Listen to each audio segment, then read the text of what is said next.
আস্ত একটি রকেটকে পিঠে নিয়ে ধীর পায়ে এগিয়ে চলেছে এক দৈত্যাকার যান।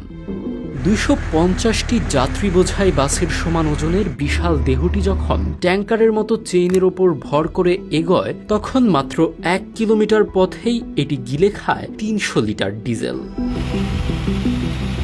৫৫০০ হর্স পাওয়ার ইঞ্জিন কাজে লাগিয়ে ৮১ লক্ষ কেজি ভার বহনের অবিশ্বাস্য সক্ষমতা রয়েছে এই যানটির। বিশ্বের অন্য কোনো দেশের কাছে এমন কোনো প্রযুক্তি নেই।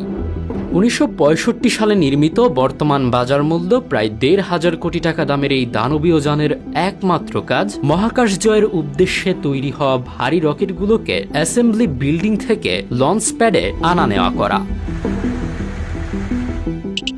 আমাদের ভিডিওগুলো জয়পুরহাট থেকে দেখছেন মোহাম্মদ রাহুল, উত্তরা থেকে দেখছেন আব্বাস হোসাইন, হাসিবুল্লাহ দেখছেন কিশোরগঞ্জ থেকে, মোহাম্মদ আবদুল্লাহ দেখছেন জামালপুর থেকে এবং ঢাকা চকবাজার থেকে দেখছেন মোহাম্মদ মীর হোসাইন। আপনি কোথা থেকে দেখছেন তা জানিয়ে দিন কমেন্ট বক্সে।